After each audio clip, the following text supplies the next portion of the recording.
All right, officially, hello everybody. JK here from Weekend Panda, and I'm going to do some more live streaming. So today, if you look at the little sidebar window, we have some pattern backgrounds to make, and I'm going to be working in Affinity Designer.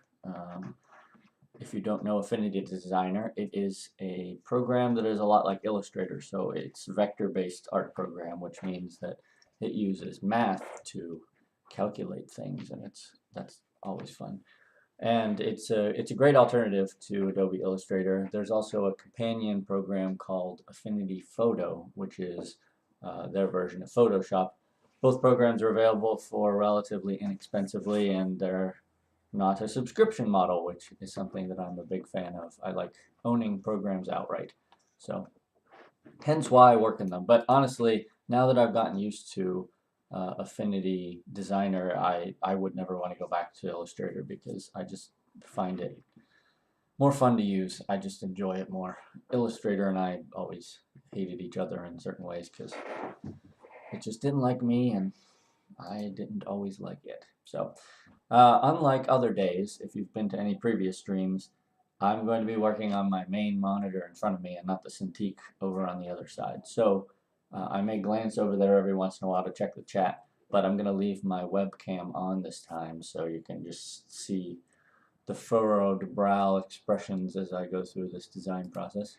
And also, um, the screen is going to be captured uh, differently, so more pop-ups and things are going to show up this time around.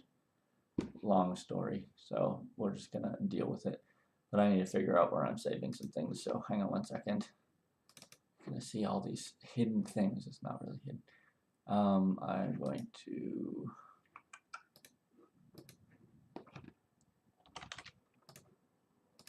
Okay, I think we're in good shape then. So I need to call this background attempts 01. All right, so I think we're set now. What I'm going to be working on today is I'm working on the art for our second game from Weekend Panda, and in the background of like the main menu, I want to have some icons that kind of scroll along so that it adds a little bit of visual interest. So today I'm just going to be working on making those icons, and I don't know, I have a few ideas of what I want to do, but right now I'm just kind of playing around and seeing what happens. So one of the current story themes to this game is traveling. And as a result, my first thing that I'm going to work on is like a little suitcase sort of thing. And I don't know if this is what I'll use in the end. I'm just going to try, if you've been, again, to any of the other streams, I'm going to try a bunch of stuff and see what happens. And we'll just kind of go from there. But suitcases is as good a place to start as any. Essentially, I just want something that's pretty low key. It's not going to be some super detailed illustration because I don't want to get in the way of the rest of the art. And you know, because you're not going to really be looking at this. This is going to be more of a texture effect in the background when you're on the main menu screen or when you're on a level select screen or something like that. So whatever this is going to be super subtle in the end. So I'm just going to play around with some things and see how it goes. What do we need here? Put some buckles on. And if anybody wants to chat in the chat window, I'll look over every once in a while and we can talk about either what I'm working on or something else. There's probably not going to be a ton of talking from me today in this one because I don't know that I need to explain too much of the process. You'll probably be able to tell pretty quickly what I'm doing because it's icons, and generally you want to keep icons pretty not complicated. Okay, so we got a little suitcase here. And I'll just kind of, the nice thing about working in vectors is that I can shrink that little icon down, or I can make it gigantic, and it's always going to keep its form and shape, and there's no pixelation, because that's what vectors do. Okay, so I'm just going to cram things into the corner whenever I'm done working on that. I want to try some just random shape things. So maybe we'll do a... there we go. And I won't really know what of these I want to use or not. Let me try 2 of these. What of these I want to use and what I don't want to use until after I pattern them all out at the end and we get an idea of how do I do this? I'll just start over. Anyway, I'll turn them all into patterns and then I'll tile them so that we can see what they look like. I don't know if I'll do that in this stream or a future one or off camera or whatever, but I'll just try a few different things.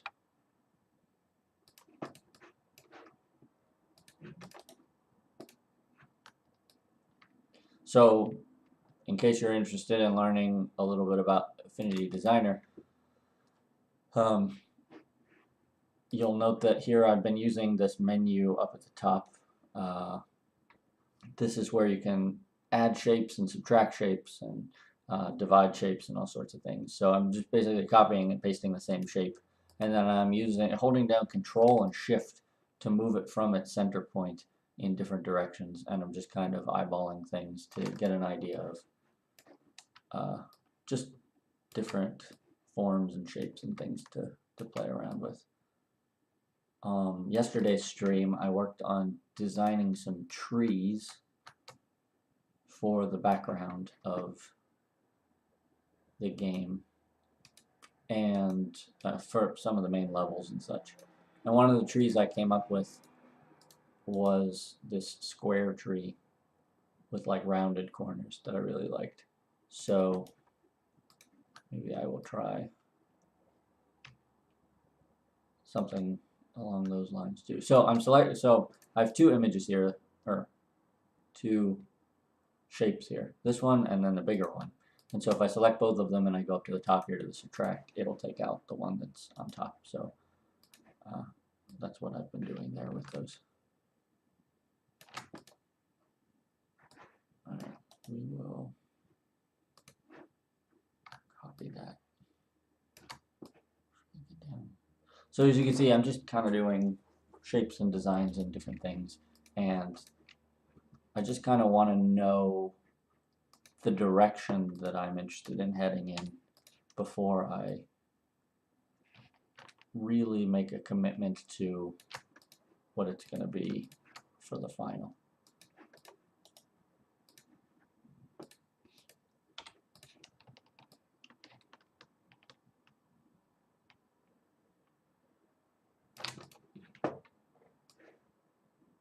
So I go one more. Let's see what it looks like.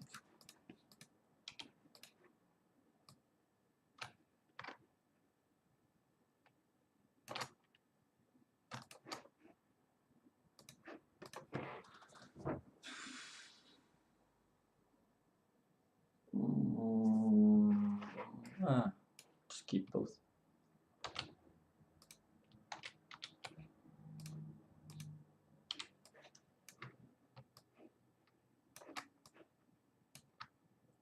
I'll try and move this one out of the way. So just to get an idea of what I'm talking about with the pattern and such. Essentially, what we're going to have here is, and this is just as an example, it's not going to actually look like this, but I'm going to copy and tile whatever this design is kind of like this, and then play with colors and things. But then the main screen will be Phone's buzzing. The main screen will be something like, sorry, like that. So you'll be looking at just that little box part, and then you have all of the all the shapes here will slowly be just kind of moving in the background, and then they'll be it won't go back and forth like that, but it'll just slowly be sliding, maybe diagonally or maybe up and down. I haven't decided that yet. And it'll kind of give just a texture effect to the background behind menus and things like that. Let me get rid of all these by, I would normally not control Z all of the way to the back, but I don't want to have to re-rotate that perfectly, so I'm just going to do that. So I got a few different, I got a few different options already. And obviously right now I'm leaning more towards just shapes, geometric shapes and things other than like physical icons. But it's possible that I would use some icons. I could do something generic like stars.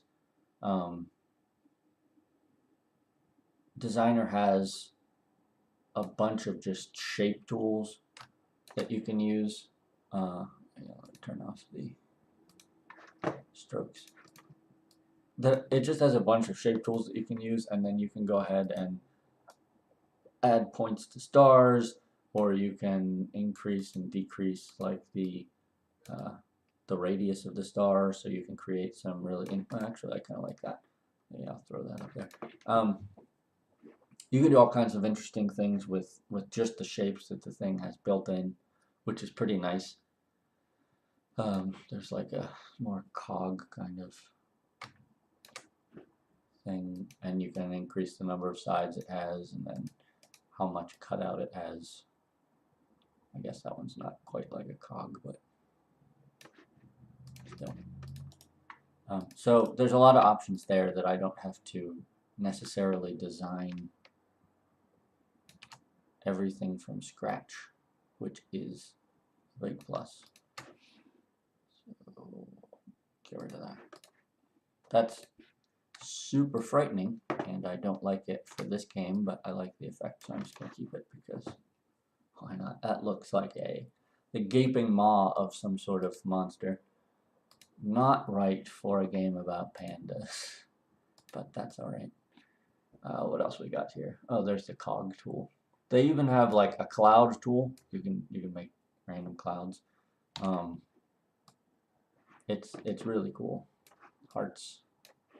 I don't think I want hearts. That doesn't really fit with the theme of the game. Cat tool? Apparently there's a cat tool. That's first for me. I never dug through this menu quite enough to get to the cat tool before. But alright, I'll take it. I'm not sure when I would use the cat tool. Okay. So, save again. So, just kind of looking at those icons immediately, I really like the ones that kind of have texture built into them by having negative and positive forms. That's kind of cool. I do like that. I was thinking about just going with a plain polka dot sort of pattern, which would be fine. I mean, it would work, but I thought, why not to do something a little more interesting than that?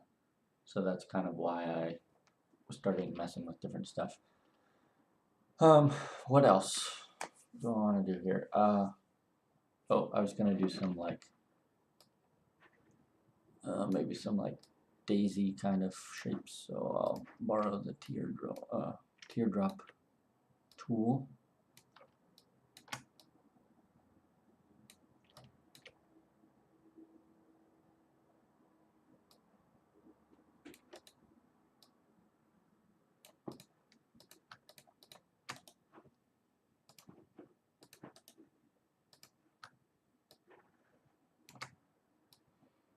So you can see where relatively quickly you can have some neat shapes using just the built-in shape tools and messing with stuff.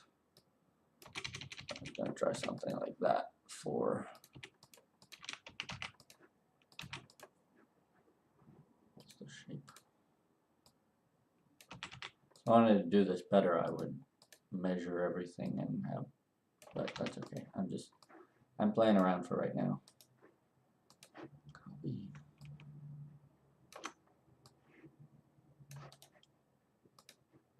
Let's try.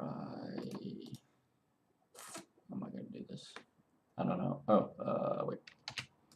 So I need to combine these into one first. Then I'll copy it, paste it, and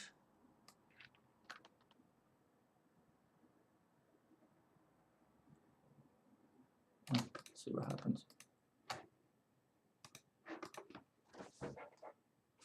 It's different. Not what I expected.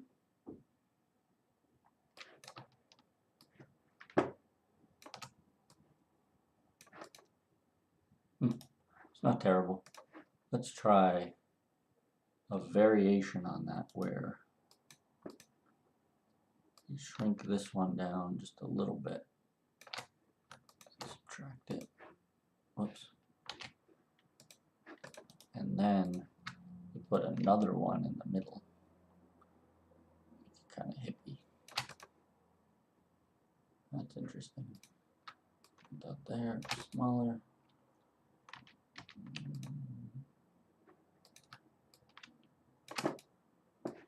Somewhere in that neighborhood.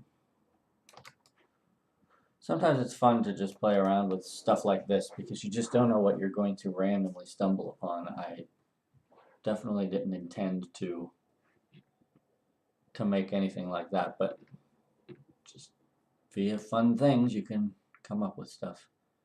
Okay, what else am I going to try here? So,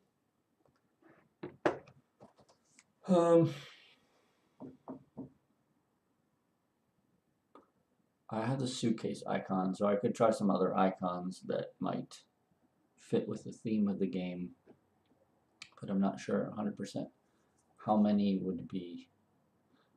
Another thing I thought about, so if you were here for a previous stream, was the main character is kind of round shaped into a ball, and it's a little panda. Actually, I could just, hang on, let me see if I can.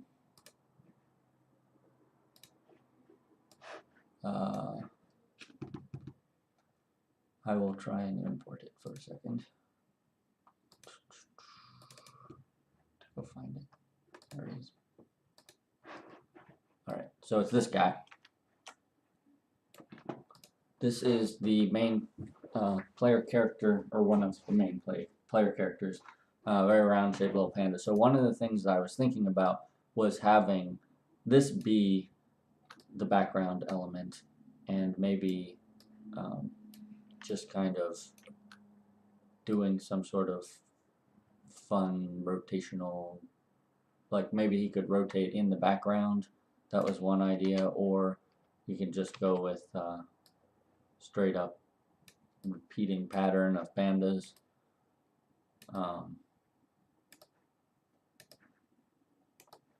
So that's a possibility. I'm not sure if I feel like that might get too busy. That's one of the reasons why I'm trying to stick with some sort of icon or something that is a little less in your face. Is I don't want to detract from like the menus themselves and things. This should all be really subtle, just so that it's not a blank background. Just something that gives it that little bit of visual interest. So I'm probably not going to end up doing the penguin. I mean, the panda in the background, or penguin. But it was an option. I also had considered maybe playing with the face of the panda as a background element. I might as well just do that one real quick and see what happens.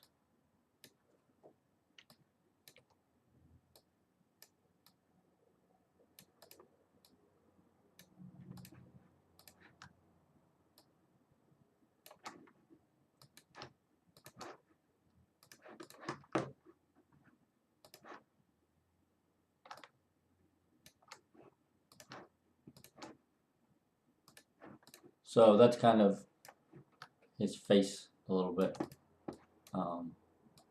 And I thought about doing that as a tiled. Let me group that. I thought about doing that as kind of one of the tiles, so it'll be a bunch of like eyes, the little nose, but I'm just not sure how that, I guess I could see real quick how that would play out with texture effect. I suppose it could work. I don't know. It's kind of weird, but it's a possibility. Yeah. So I think what I will do then is try out some color combinations, and then we'll kind of narrow some things down. So I want to make more first. I suppose the best thing to do would be to make, so let's see, I got 1, 2, 3, 4, 5, 6, 7, 8, 9, 10, 11, 12 of them now. Why don't I shoot for 20, and then we'll mess with them at that point. So let's try something like, I mean, there's no real reason for me to put like a planet sort of thing on this, but it's what sprung to mind, so why not? Oh, you know what might be fun before I copy that? That'd be fun to do like a more of an atom version of that. So we move that one there and this one here.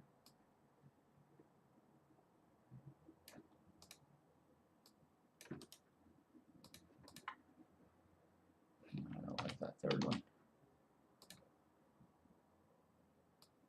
Oops.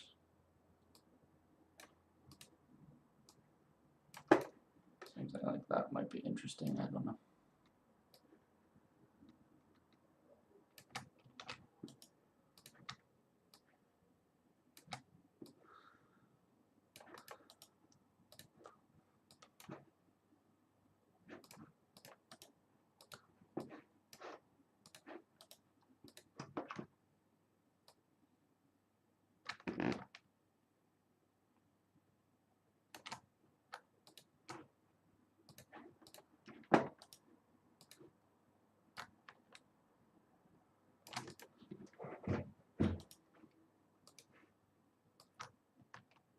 Might as well try stuff.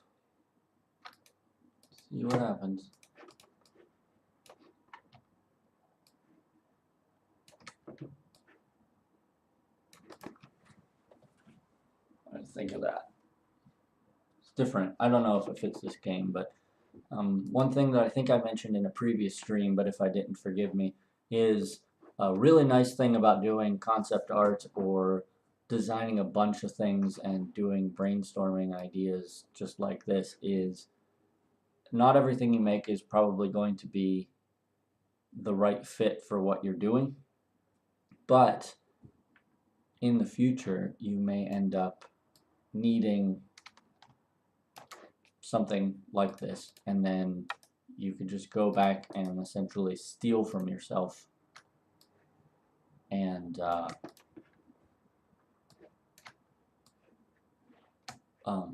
you'll just have all these ideas. So for example, the terrifying monster maw here is definitely not the right fit for this particular game, but in the future I may run into a project where somebody says, actually I was working on a project with somebody last year that didn't quite pan out, but there was a point where one of the design elements was this terrifying maw with sharp jagged edges, and that thing reminds me of it a lot. So if I had that last year, it would have made life easier, because then I would have had it already designed instead of having to start from scratch. What else? Let's try the cloud tool and mess with the different bubbles and things. Sure.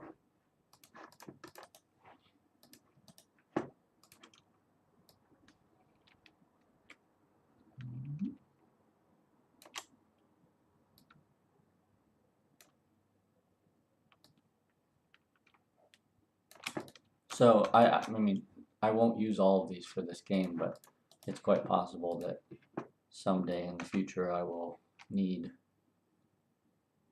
some design element like these, and then boom, they already exist. I don't have to go back and sit here and do that. And I haven't I've gotten out of practice from doing something like this, and I wish I hadn't, because honestly it's great. I had a teacher back in art school who made us do 300 or 400 character designs for a project.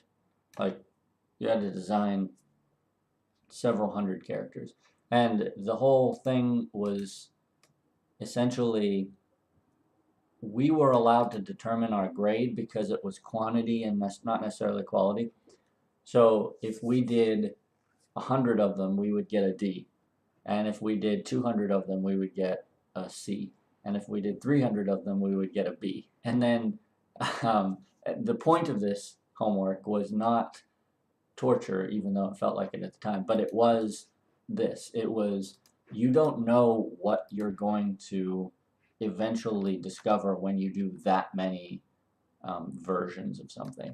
Like, you will gain so much more than you ever expected by doing that.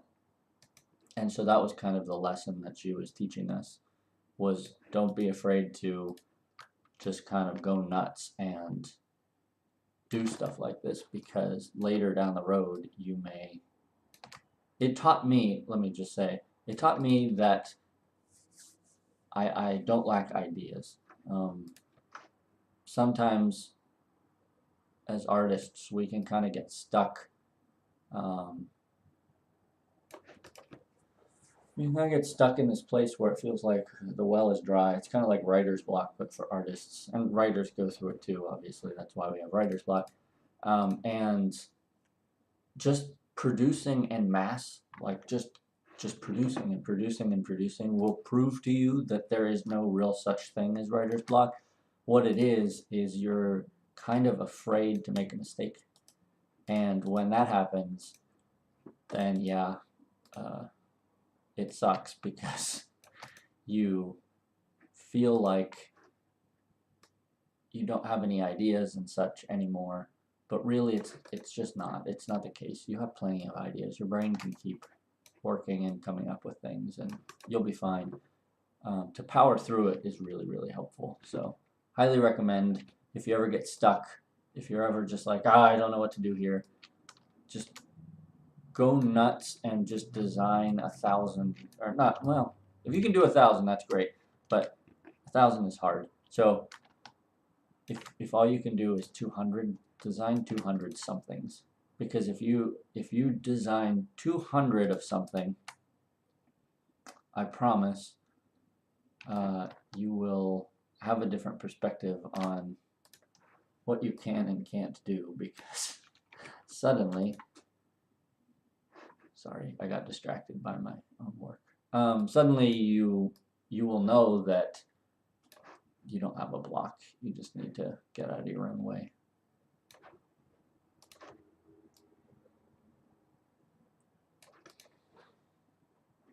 I just started designing, and then I came across something that was kind of already almost a pattern.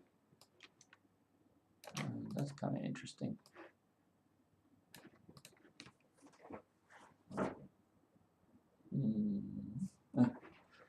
I've been designing in positive shapes a bunch here. And what I mean by that is these objects at the top and thing, they're the solid objects, and then the background is just the background. But this last thing that I just did, it's almost like the lines themselves are the positive, or the negative shapes on this one are the pattern, in a way. I don't hate that. It's interesting. Oh, I was going to do 20. 1, 2, 3, 4, 5, 6, 7, 8, 9, 10, 11, 12, 13, 14, 15, 16, 17, 18, 19, 20. There you go. So one thing that I'll point out here is the 20th design, this last one that I did, is dramatically different than all the others because it just, my brain flip-flopped and I suddenly went into looking at things in a negative mode instead of a positive, or not negative in the sense of this is bad, but negative in the sense of shapes. At any rate, sometimes you need to push through and you need to get to that 20th thing before you hit any sort of breakthrough. And if I wanted to right now, I could take that 20th design and just start running with that in another direction, and it would be dramatically different than these first ones that I have. And I'd really be open to doing that normally, but today I'm not going to, because if you were here for the last couple streams, you will know I'm struggling with indecisiveness with this game, and there comes a point when things have to get done, otherwise I will just sit here and design for the rest of my life and will never produce anything. So I'm limiting my own, I guess, I'm putting a cap on the creative process just for this aspect of the game because it's a background image, and while I could give it, the next 3 months to design an amazing background, you're probably not even going to pay attention to this background. I would guess that most of the people who play this game and did not watch this stream will not even notice the background, except maybe a few artists. So what I'm going to do is save it here, and then I'm just going to continue along, and we're just going to kind of go through them. If anybody who's watching live wants to chime in the chat and tell me if there's any particular ones that they like, real quick, I will label things. So this is one. Whoops, I don't want that. Yeah, that, no, no. All right, there we go. So this is 1, this is 2, and this is 3. And then we'll let you count 4, 5, 6, 7, 8. And this would be 9 and 10. 11, 12, 13, 14, 15. We'll just put a number there so I don't have to count every time. 16, 17, 18, 19, and 20. Okay, this helps for while we're sitting and talking about what we've got. I'll keep numbering while we're having a conversation. It's not 5, it's 4. 5 didn't come after 4. So yeah, so if anybody wants to chime in chat and let me know if there's any you particularly like, or if there's any that you particularly definitely don't like. The game is pretty accessible and just rated E for everyone kind of thing. It's kind of you saw the panda, so it's got a kind of cartoony nature. It's really friendly. So I don't want to go with anything that's going to harsh on that vibe, like the number 8 there.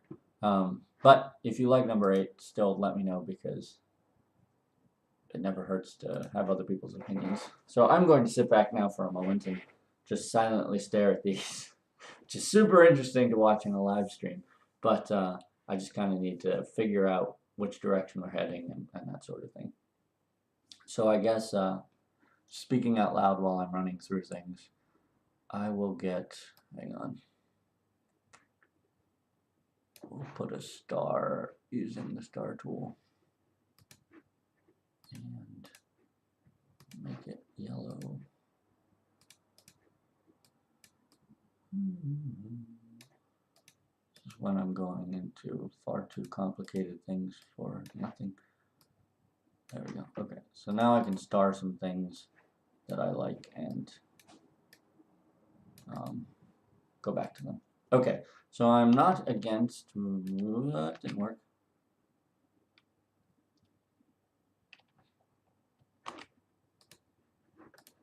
Okay, so I'm not against the suitcase. I like number 3 alright, though number 2 is just kind of dull, which makes sense because it was an early option. I feel like 4 and 6 are more interesting than 5, or no, is it 5 that's more interesting than 6?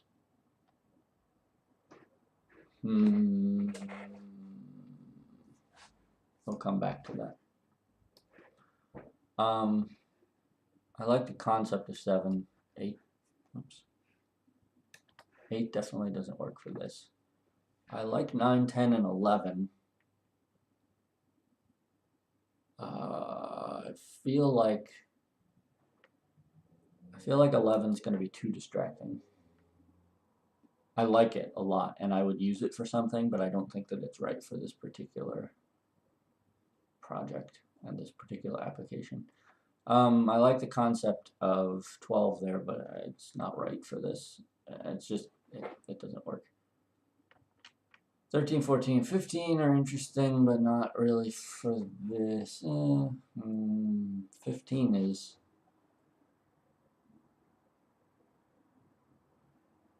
So what I'd say here is 15 is interesting enough that I would probably start, but when I put it up against the other ones I've already starred, I just don't think that it's going to work for this.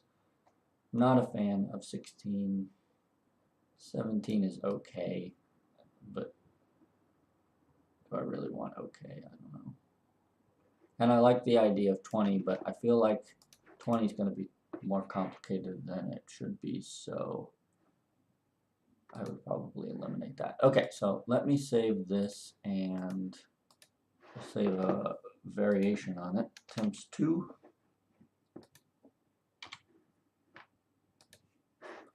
And now I will go ahead and eliminate these things. So let's get rid of view. And we'll get rid of you guys. And so long, you're all gone. You. Wait, I eliminated that one. I meant to put that over here. Sorry. Okay. And I'm going to keep this one for reference, but I don't think I'm necessarily going to use it.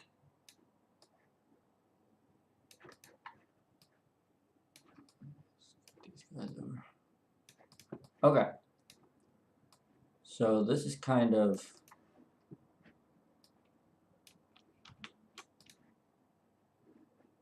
the final 8 that we've eliminated the other 12. The other 12 may be useful for some future project, but for this one I think we're going to go with just these. So it's 2:41. Try and keep these things to about an hour. So what I'll do is I will play around with, do I want to play with colors now? Okay. So what I'll do is, instead of playing with colors now, here's what I'm going to do. I will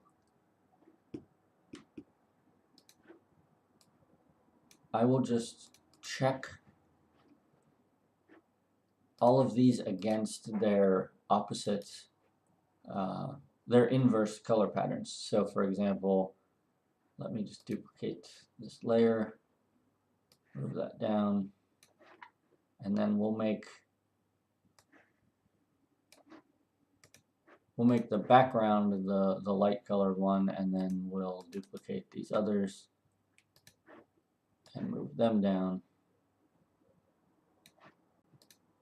and get rid of those stars.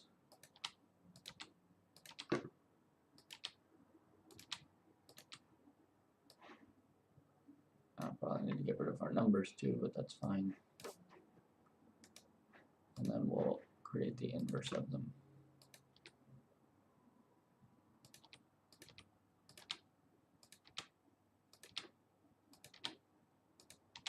Okay.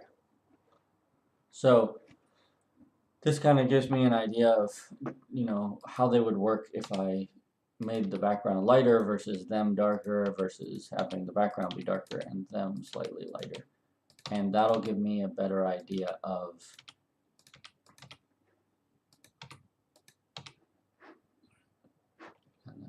change these. That'll give me a better idea of just kind of the different feel that it'll get based on the inversion of the color palette. I don't know what colors they're going to be yet, because I would imagine that each world will have a separate color scheme, but maybe they'd have the same pattern in the background, because you don't really need to reinvent the wheel on a background. But some may be darker with the icon being lighter like the top ones, and then some might be a lighter background with a darker icon. But I can mess with those later and that sort of stuff. This just gives me a better idea of if they work the other way. So just kind of looking at them, I really like number 3 there with the top version, but I'm not a huge fan of number 3 with the bottom version. I don't think it works as well. So if I went with the top one in any given background, I would want that background to be darker and the icon itself to be lighter. The suitcase works alright both ways, I think. The second one works okay both ways. All the other ones work alright both ways, I think.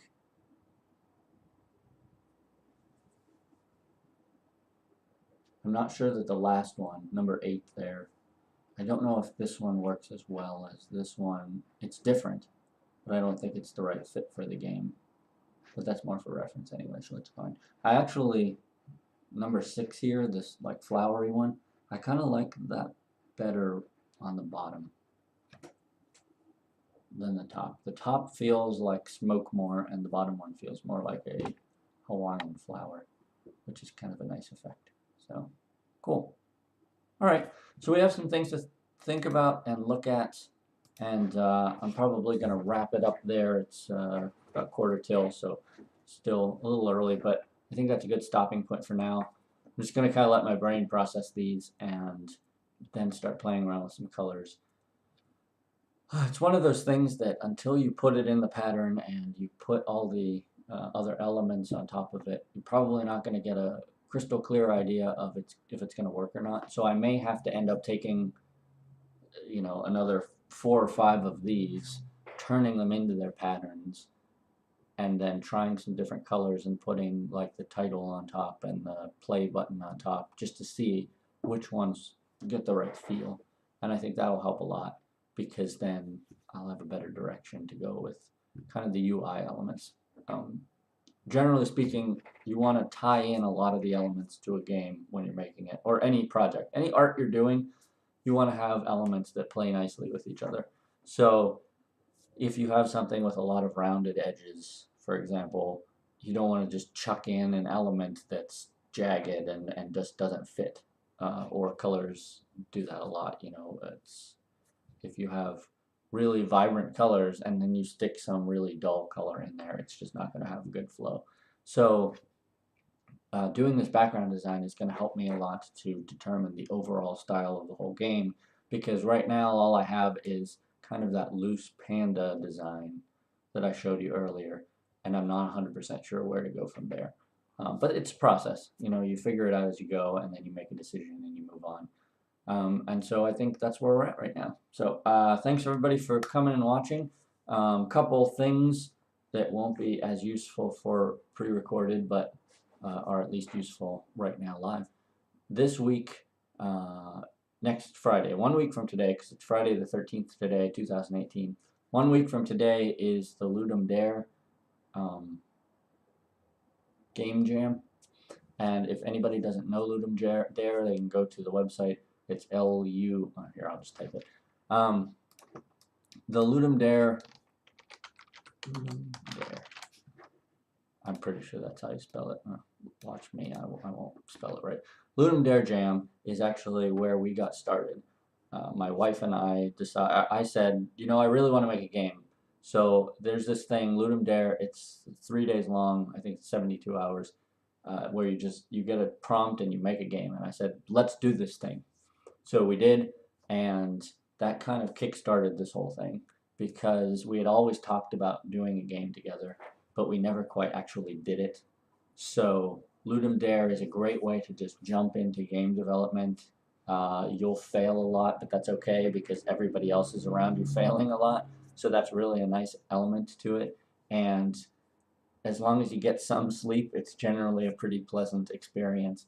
But Mr. Fishy, The Death of Mr. Fishy, which is the first game that's coming out, hopefully in the next week or two, it started out as this game jam thing, and then we went back and we looked at it again and said, okay, there's elements of this that people really liked. Let's push it, and we'll make some new things and see where we can take this. And that developed into the Death of Mr. Fishy, which is our first game, and now we're doing full-time game development. So you just never know where something small like the Ludum Dare game jam can take you.